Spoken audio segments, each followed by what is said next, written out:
All right, today we're going to dive into a truly massive idea, one that has fascinated millions of people: the incredible and maybe even hidden power of your subconscious mind.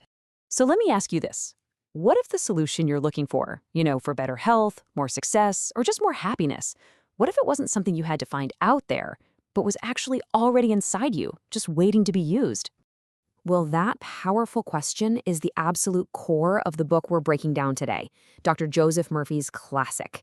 The whole thing is built on this idea that we all have a secret partner working with us, or sometimes against us, 24/7. Okay, let's jump into the book's first big idea, which it calls the treasure house within. The concept is simple. We all have this infinite power plant inside of us, but most of us just never learn how to flip the switch. And this quote, wow, it just gets right to the heart of it, doesn't it? The book argues that we're always looking outside of ourselves for answers when the real power to change everything is already internal. It's not about getting something new, it's about finally learning how to use what you've always had. So, how does this inner power actually work? Well, the book breaks it down into this really easy to understand two-part system. It's all about the two different minds that are constantly running inside your head.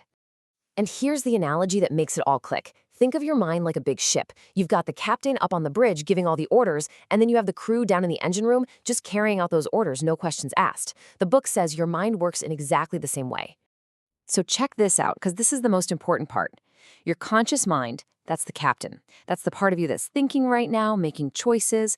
But your subconscious mind, that's the crew. And here's the kicker. The crew doesn't reason or argue. It just accepts the commands it's given. Your thoughts, your beliefs, your fears, and it works around the clock to make them your reality. All right, so once you grasp that, the next idea from the book just falls right into place. This is where we see the direct link between what you believe and what you experience. This is the core mechanic of the whole thing. The book claims your subconscious is basically a neutral servant. So if you, the captain, consistently tell the engine room crew that you are successful, it will work to create success. But if you tell it you're always failing, well, it will work to make that happen instead. Let's take health, for instance. The book is packed with stories suggesting that by changing your mental patterns, your beliefs about your own body, you can actually influence your physical well-being. The idea here is that the subconscious controls all your bodily functions, and your thoughts can literally direct it toward healing. And, the same principle is applied to wealth. It's argued that poverty isn't just about a lack of money, it's a mental habit.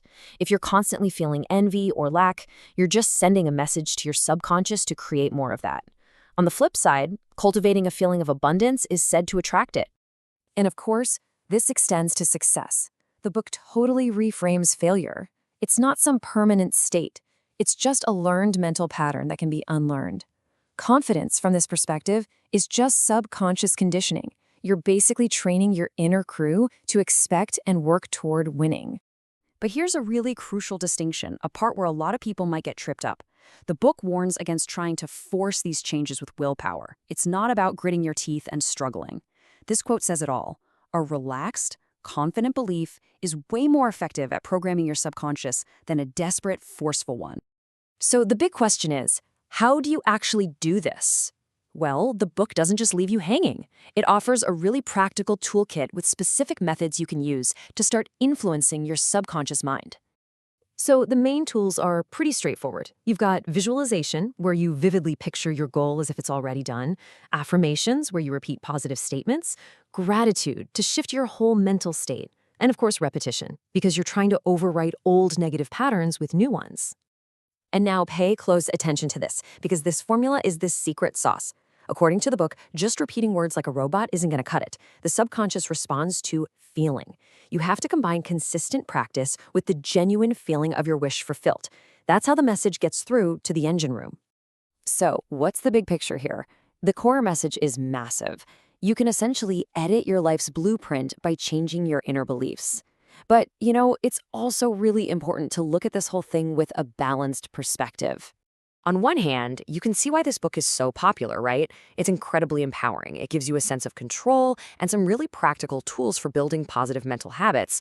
But on the other hand, critics will point out that the message can get pretty repetitive, the principles aren't all scientifically proven in a clinical way, and it can sometimes downplay the very real external challenges people face. But if we boil everything we've talked about down to its absolute essence, this is it. This is the simple, powerful, and, for many people, transformative promise at the heart of the entire book. It's a direct chain of command, from your thoughts to your beliefs and then into your reality. And that leaves us with one final, really thought-provoking question. Whether you buy into all of this or not, the book's premise is that your inner crew is always listening. So as you go about the rest of your day, what orders are you giving?